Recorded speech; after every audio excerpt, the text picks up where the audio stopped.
Hello and welcome to the Sport for Business Daily. I'm really pleased this morning to be joined by Jonathan Courtenay. He's the Managing Director of JACC Sports, who yesterday announced that there was going to be a new Republic of Ireland home and away kit for both men's and the women's teams. You're very welcome to Sport for Business, Jonathan. Thank you very much. Tell me, in a year like this, in a situation like this with the team unfortunately having dropped out of the Euros and with the women facing a Herculean task trying to beat Germany to make it through for the following year, how has it been getting together to launch a new kit? Because this is the first time that Umbro have been on the shirt for 3 years, having been on it for 13 years before that. How did the deal come about? Well, under our company, JACC Sports, we distribute numerous different sports brands within the Irish marketplace. So Umbro and New Balance would both be in our stable, as would New Era, which is the biggest hat company in the world, BLK, which we sponsor Connacht Rugby with, and numerous other brands that we look after into the Irish market. So when we looked at changing the deal back in 2016-17, when we started discussions about the possibility of New Balance going on the Ireland shirt, New Balance were making big moves in football. They were on the Liverpool shirt and the Celtic shirt and stuff like that. So they were pumping a lot of money in, and they came to us and said, look, would you be interested in moving the asset, as you were with the FAI, over? So we said, look, well, we've had the FAI deal in Umbro since 1994. So we approached the association. They liked the idea of a change, just for change's sake, really. And we kind of made that come together. So it went really well. I mean, the fans were very receptive to the new product and the new brand. But as a bit of time went by and New Balance started to actually lose a little bit of traction and a bit of momentum in terms of the investment in football, I don't think it's anything derogatory to say about the brand, because we are still working with them, obviously, and we love the brand. But I think in America, where the board of the New Balance guys sit, I think they're more interested in trying to invest in some of the American sports than the global sport, which is football. And I think with the loss of Liverpool and not re-signing Celtic, maybe has damaged a little bit of the brand credibility in terms of the football market. So we had a ready-made kind of perfect replacement in our stable of brands. So we went back to the Umbro guys and said, look, would you be interested in if we came back? And they were like, absolutely, we'll support you on that. So we went to the FAI with a totally new deal, because we were at time for renegotiation anyway. So in the middle of the negotiations, we were actually discussing the negotiations at a rooftop bar in Gibraltar the weekend of the away game, which became the infamous game around the time that, let's just say, the trouble started in the FAI. So negotiations stalled, they started again, they stalled, they started again. There was a lot of toing and froing, because there was a lot of constant fluid movement in terms of the people that you were talking to. So it took quite a lot of effort, let's say, but we got there in the end. And obviously we're delighted to have the famous Umbro double diamond logo back on the FAI, and we're delighted to tell people about it today as well. There has been a little bit of history with quirky starts to the Umbro deals. The Champagne Football is on my bedside locker at the moment. I'm reading through that, and you featured back in 2004 when Umbro first came on board, taking over from Adidas at that time, and there was a small matter of a chartered aeroplane with the FAI. I presume there's nothing quite so exotic this time around. No, it was all pretty much straightforward this time, to be fair. I think that incident was around a renewal contract, actually, because it was the plane to Iran. The deal was basically all agreed, and then at the last minute there was a request put in for us to pay for the plane to Iran to kind of get the deal over the line, which had already been agreed. But as we said, that's all in the past, and we're very happy. Certainly as a sponsor, we're happy to stay on board. I know some sponsors have left or decided not to renew, let's say. But I'm certainly very comfortable with the direction that the association is heading now, and with the standard of people coming in to the board and the new CEO and stuff that's been announced in the last couple of weeks. So it's all steam ahead. Good, and draw for the World Cup coming up in December as well. So the one beautiful thing about sport is that there is always a tomorrow morning, and we will be seeing that again pretty soon. You mentioned there some of the sponsors walking away, and 3 had held on through a little bit beyond the term of their contracts this year, but they've gone now. So the jersey is going on sale without a sponsor on the front of it. Is there a potential that that might create something of a silver lining, that people who would have decried the notion of wearing a branded shirt in the past might actually be attracted back in towards it now? I absolutely think so, and I think we're all relatively happy, let's say, within our organisation that there's no sponsor on the shirt, because it has been a major bugbear for, I'd say a not silent majority of the fans who didn't want the sponsor there in the first place. And I understand their frustration, because it's not like a club football shirt where the players actually wear the sponsor on field. It's a situation where it's a transactional piece in terms of financial agreement, that the sponsor pays more to go on the shirt, but the players don't wear it. So I've certainly always been an advocate of, and I have tried behind the scenes to speak to previous sponsors, 3 and Aircom included, to try and always have a percentage of shirts available that didn't have the logo on board, because I did believe it was damaging our potential sales and our ability to maximize the numbers on the Ireland shirt. But unfortunately, they weren't receptive to that. And look, that's their prerogative, and the FAI were getting nice money for it as well. So I totally understand why it happened. But insofar as not having a sponsor on it right now, that's a great situation from the fans' point of view, and I think it's actually positive for the association, because it's 1990 since the last time you could buy an Ireland shirt without a sponsor on it. And we're only 5.5 hours into the pre-sale. The pre-sale went on line on faishop.com at 12 o'clock today, and it's a record. I can confirm that, despite not like, normally we'd have record sales when the day of a launch just before a tournament or something like that, which we've qualified for. Today has outdone all of those numbers to date. And it just shows the appetite that the Irish fans have for getting the shirt for the first time in 30 years without a sponsor's logo on it. So, the numbers have been so good so far that we're actually, the jersey launch isn't until the 5th, which is 5th of November, which is next Thursday, obviously a week from today. And we're not even sure if we'll have physical stock to sell by the time that day comes around, if the trend continues. So it's fantastic, and we're delighted, and thank you to everybody who's purchasing online at the moment. The other beautiful thing about sport is that there is a great level of superstition, and 30 years ago, the last time we could buy a shirt without a sponsor was 1990. So what could possibly go wrong?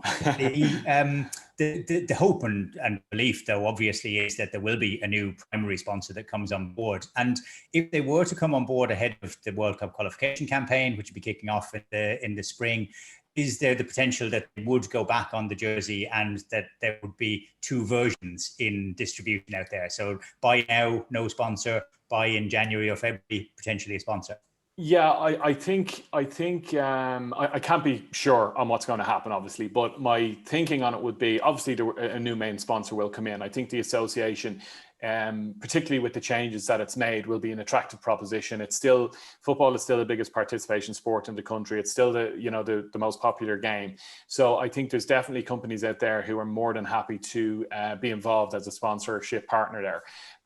Whether they want to go onto the front of the jersey or not, I mean, that depends on what company it is. If it's an alcohol or a betting company, obviously they probably wouldn't, for obvious reasons. But I think if it's somebody else, maybe they will want to go on to the front of the shirt.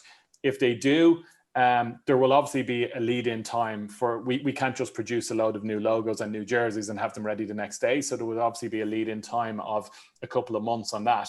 But I would think that with the positivity that's happened today, and we were alluding to earlier on when we were having a chat beforehand that sometimes social media can be a little bit toxic and stuff like that.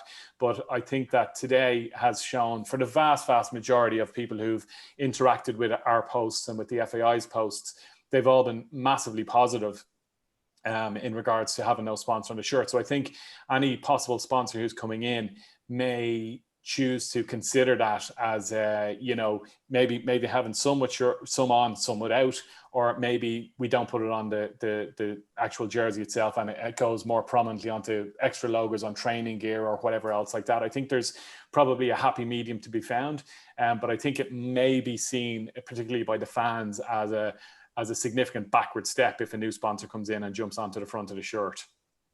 Okay, well, we're guessing what might be happening in there, and obviously there are discussions that will either be happening or that will come to fruition in the fullness of time.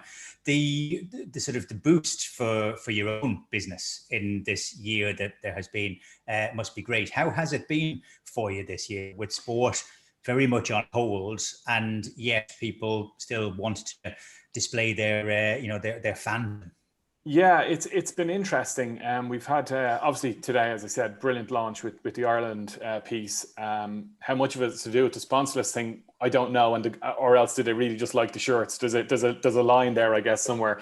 But in terms of earlier in the year when the initial lockdown happened, obviously there was panic stations by most companies, and it takes everybody a little time to kind of adjust and find their bearings. But we were probably in a relatively lucky place insofar as we were supplying a lot of retailers with sports equipment, and obviously the weather was pretty good at the start of lockdown, as everybody remembers, and we got our Indian summer at the start of the year, weirdly, and it was great because we had like lots of footballs, lots of goals, lots of training equipment, cones, bibs, all that sort of stuff that actually people were starting to post their kids playing out in the garden with them, and everybody seemed to have that bit more time. So from that point of view, it was very positive. But the flip side is on the likes of a replica launch, it's a bit harder because there was no sport on. So when it came to, thankfully stuff started to come back online, but we saw a huge, a lot of the League of Ireland fans, I have to say particularly, and we would have 5 of the 10 teams in the Premier Division and another 3 in the First Division. And we saw a massive, we know League of Ireland fans are brilliantly robust fans in the first place, because they're always sick of listening to barstoolers banging on about, criticizing the league and stuff, totally unjustified, because they've probably never been in a League of Ireland ground or experienced the atmosphere themselves. But we have had a great reaction to the online pieces. We've worked very closely with the clubs and with their social media people to make sure that we kept putting out new product and trying to do promotions and anything we could to keep the focus on the team and the support while the games weren't actually on. And for the likes of, Shamrock Rovers and Pats and Dundalk and Drogheda and all these guys that we sponsor, the sales continued to tick over really, really strongly while the games were off. Then by the time another big launch of ours would have been Connacht Rugby, by the time that came around, which was only a couple of weeks ago, really, the rugby had come back. So that was slightly different. But there's this constant line that we're trying to tread between how much stock should we have now as opposed to a normal year, because we're not quite sure without that. With the shops being closed, you don't really have that impulse buy where somebody walks in with a guy is walking in with his mates, or the mum is walking in with the kid and they see something and they just buy it off the shelf without planning to have bought it. So if you're going to buy something online, you don't generally stumble into it. You've kind of looked for it. So it's a fine line of trying to decide what exactly stock to have. But we've also found that from some of our retailers that they actually, probably a few of those guys actually panicked too much, and they cancelled so much product at the start for future delivery that now they're actually short of product. But I mean, nobody's to blame in this scenario, because nobody had ever experienced anything like this before, and nobody was also sure how long it's going to go on for. We're still not sure how it's going to go on for. So it's every day's a school day, as they say, and we're definitely experiencing that at the moment. We'll have the playbook for when this happens in another 100 years' time. Yeah. It won't be our problem. No, I don't think so. The last thing I just want to touch on before I let you go is this is the first time that the women's kit has been made available in a specific way. Was that always an obvious choice to make with the growth in popularity, the growth in visibility, the team doing well? Was it something that was on the agenda from the get-go of these discussions? Yeah, well, we had always made women's bespoke kits. Sorry, not women's bespoke kits, but we'd always made women's fit kits for about the last 12 years or so. But they were the exact same design as the men's. They were just made into kind of the women's sizes of 8, 10, 12, whatever. So we have been doing that for a while. But what we hadn't done was a bespoke kit, and given the ladies or the women's national team, their own identity under the FAI umbrella. So we decided to go back to the drawing board and come up with something totally different for the women's team. And we spoke to them about it, and they really liked the idea of being slightly different, but obviously still within the same realms. So this time we have, for the first time, as you say, a totally different women's home jersey and women's away jersey to the men's too. So we've spoken to the ladies teams, we've spoken to the players. They all loved it. We went through it at the photo shoot, and all of this product will be available, including also all the training, all the travel wear. All of that product will now be available in women's sizes. What we're yet to see, and we're more than happy to try. We've been a massive advocate within the company of the 20 for 20 initiative by the government and Sport Ireland. So we're really happy to support this. We want to make that very, very clear. What we have to find out in the future is, we're hoping that the interest and the increase in attendances at the ladies' games in Tala, and all of those positives, and including obviously better results and more profile, does that turn into replica sales, and does that turn into do young girls in this scenario? Because obviously we all know that, and this is speaking very generally, but boys will support their football team. They want the football shirts. How many girls will do the same? We're only starting to find out and get the kind of back up the evidence on that in terms of sales and stuff, because really it's the first time that everything has been offered. So we're really looking forward to doing it. We've put our money where our mouth is. We've plenty of stock there in women's and girls sizes. And now we want to see, is that appetite there from the public? And we really hope it is, because we want to inspire girls as much as we try and inspire boys. I have a daughter, I've no son, so I'm certainly want to see more women's participation and women's sport come to the fore. I've got 2 + 2, so I'm right down the middle. But You're obviously, good. You'll never know unless you try. So having the evidence now of having the kits out there on sale, it's now down to the public to actually sort of vote with their wallets and their fingers on the button for now. And then they will be in store and online with Elvery's as well as the FAI shop. Yes. We're hopeful that we'll be lucky. When I was looking at it this morning, I was just doing a little bit of research into Umbro, and even though the logo wasn't on the shirt, it was on the England 1966 World Cup winning shirt, which was voted last year as the most iconic jersey of all time. So with bits of 1990 mixed into it, with bits of 1966 mixed into it, there's a few lines there towards this being a really successful deal. The jersey looked great. The sales are going very well, and thanks a million for taking the time out to share the story of it with us today. Anyway, Jonathan Courtenay from JACC Sports. Thank you very much.